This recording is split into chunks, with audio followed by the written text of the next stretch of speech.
പശ്ചിമേഷ്യൻ യുദ്ധത്തെ അതിജീവിക്കാൻ സോളാർ, ഗ്യാസ് സിലിണ്ടറിനായി കാത്തുനിൽക്കേണ്ട, അടുക്കളയും വണ്ടിയും സോളാറിലേക്ക് മാറ്റാം. പശ്ചിമേഷ്യൻ സംഘർഷം ഇന്ത്യയുടെ ഇന്ധന ഇറക്കുമതിയെ തകിടം മറിച്ചതോടെ രാജ്യം മുമ്പെങ്ങുമില്ലാത്ത പ്രതിസന്ധിയിലേക്ക്. വാണിജ്യ സിലിണ്ടറുകളുടെ വിതരണം പൂർണ്ണമായും നിലച്ചതോടെ ഹോട്ടലുകളും തട്ടുകടകളും അടച്ചുപൂട്ടൽ ഭീഷണിയിലാണ്. എന്നാൽ ഈ ഇന്ധനയുദ്ധത്തെ തോൽപ്പിക്കാൻ സോളാർ ഊർജ്ജത്തിലേക്ക് മാറേണ്ടതിന്റെ അനിവാര്യതയാണ് ഈ സാഹചര്യം വ്യക്തമാക്കുന്നത്. വാണിജ്യ സിലിണ്ടറുകൾ കിട്ടാതായതോടെ കൊച്ചിയിലെ 8,000-ഓളം ഹോട്ടലുകളും ആയിരക്കണക്കിന് തട്ടുകടകളും ഇരുട്ടിലായി. വിറകടുപ്പുകൾക്ക് നഗരസഭയുടെ വിലക്കുള്ളതിനാൽ പാചകം പൂർണ്ണമായും മുടങ്ങി. ഈ ഘട്ടത്തിൽ സോളാർ പാനലുകളും ഇൻഡക്ഷൻ ഇലക്ട്രിക് സ്റ്റൗകളുമുള്ള അടുക്കളകൾക്ക് മാത്രമാണ് പിടിച്ചു നിൽക്കാനാവുക.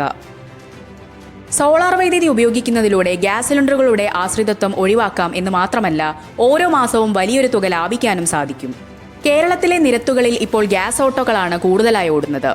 എന്നാൽ ഇന്ധന പ്രതിസന്ധി രൂക്ഷമായതോടെ ഇവയുടെ സർവീസ് പാതി വഴിയിൽ നിലയ്ക്കുന്ന അവസ്ഥയാണ്.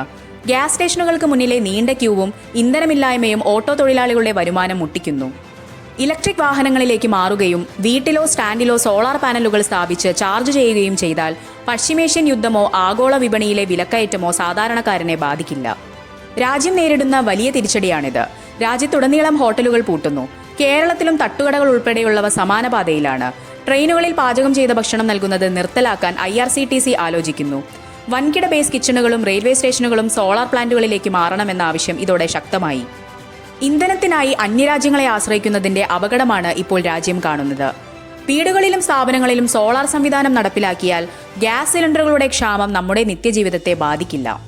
പാചകത്തിനും യാത്രയ്ക്കും സൗരോർജ്ജം ഉപയോഗിക്കുന്നത് വഴി ഇന്ധന ചെലവ് 0-ലേക്ക് എത്തിക്കാം എന്ന തിരിച്ചറിവിലാണ് ഇപ്പോൾ ഉപഭോക്താക്കൾ.